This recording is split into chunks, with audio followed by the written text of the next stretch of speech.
Hi, my name is Keira Hodum, and I'm a rising senior from the Benjamin School. This summer, I had the opportunity to work in the Stern Lab and expand my passion for research.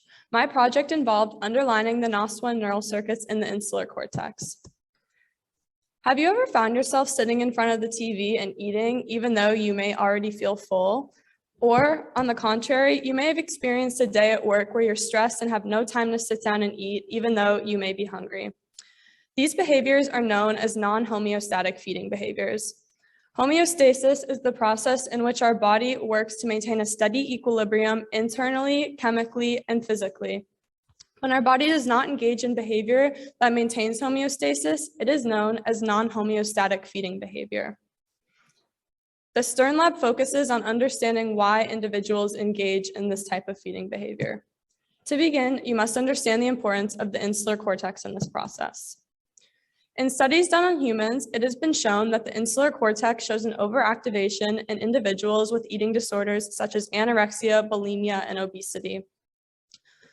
As you can see, the insular cortex is a central hub that receives information involving internal and external stimuli from different areas of the brain. But most importantly, the insular cortex also shows activity when people engage in non-homeostatic feeding.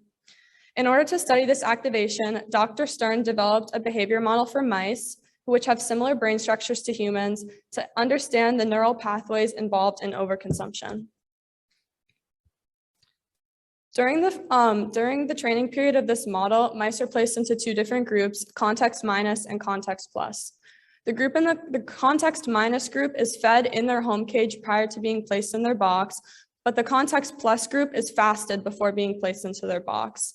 Therefore, the context minus group tends to not consume when in their box, but the context plus group engages in consumption in the box.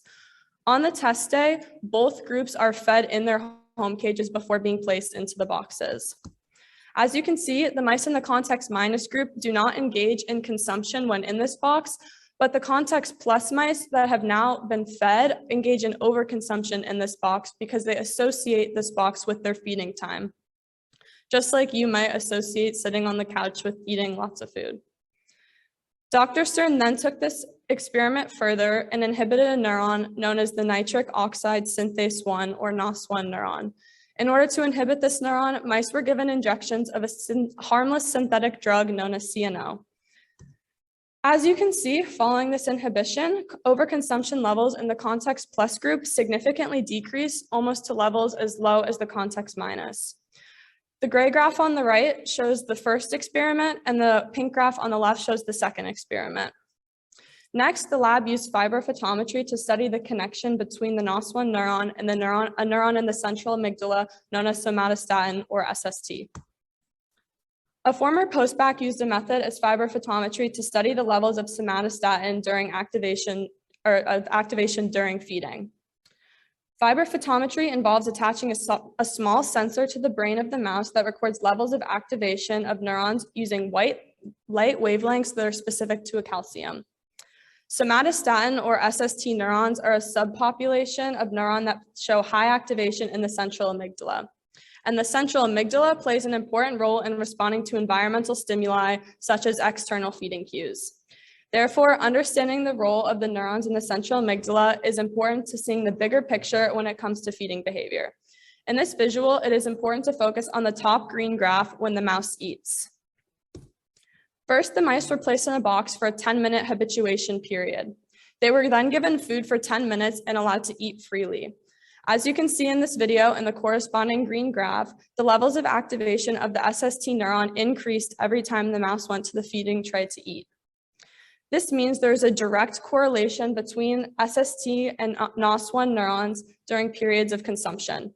As NOS1 neuron activity increases, so does SST neuron activity. My project was to image the morphological connection between the NOS1 neurons and the SST neurons to better understand how they are interconnected in the insular cortex and central amygdala.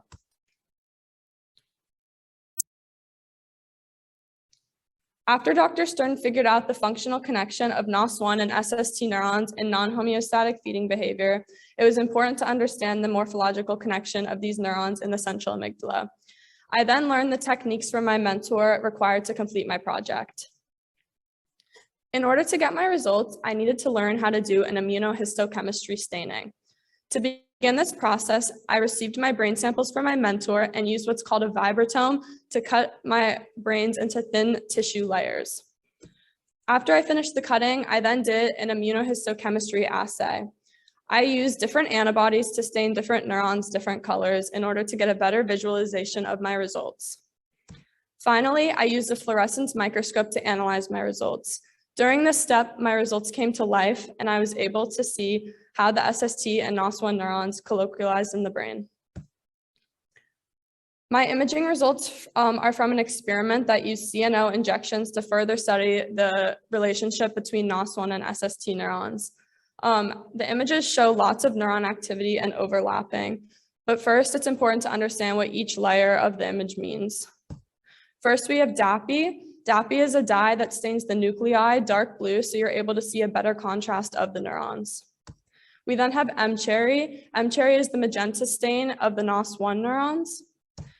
CFOS is teal, and anything overlaid with CFOS essentially means that it was activated early, so we're looking to see neurons overlapped with teal. And lastly, the SST neurons were stained yellow.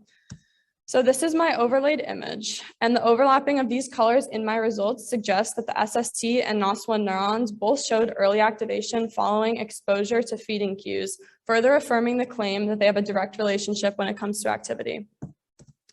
Next, I have two results from different groups. On the right, we have a control group, and on the left, we have an experimental group. So first, you can see DAPI once again, and then CFOS, SST, and finally the overlaid image. In this particular experiment, we did not stain with M-cherry, but once again, you can see the increase in SST activity in the experimental group with mice being fed. And then I began imaging the central amygdala. So these are some images I took of the central amygdala.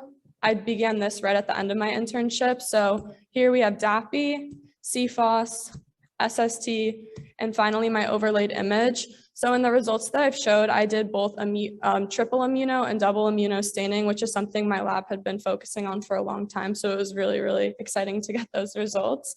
But I just started mapping the SST activity in the central amygdala following bouts of consumption. And ultimately, we found coactivity between the NOS1 neurons in the insular cortex and the SST neurons in the central amygdala, suggesting that the link between the NOS1 and SST neurons project activity between the insular cortex and central amygdala. In the future, I'm really excited I actually get to continue imaging the insular cortex and central amygdala for my lab as they complete more experiments. I would like to thank Dr. Stern for giving me the opportunity to work in her lab for the past 6 weeks, and especially my mentor, Maria, for being patient with me and teaching me everything I needed to know. I would also like to thank Ilaria and Erica for setting up the intern program and making it so much fun, and the MPFI supporters for making this experience possible. Thank you.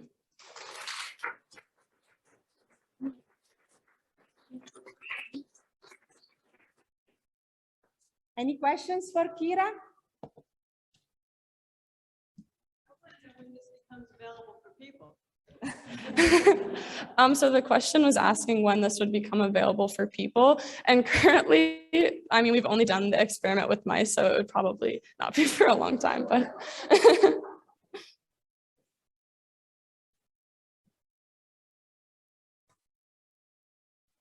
Really beautiful images. That's very elegant.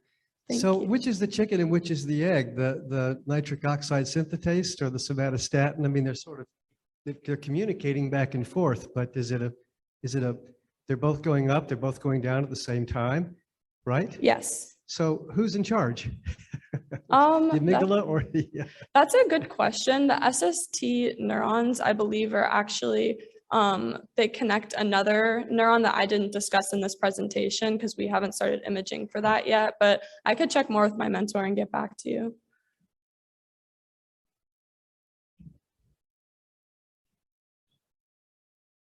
I loved your images. Quick question, you said you did 2-color staining and 3-color staining. Yes. So is it much harder to do a 3-color staining? And would you have another target to label and try a 4-color staining? Well, we just ordered more, the question was if the difference between the two stainings, and if we're gonna do a quadruple staining. My lab ordered more antibodies, so I think that a quadruple staining could be possible, but I would have to ask. And I would say that triple staining is a little bit more difficult than the double staining, and it's a lot more time consuming. And it's something that takes a lot of trial and error to get to work.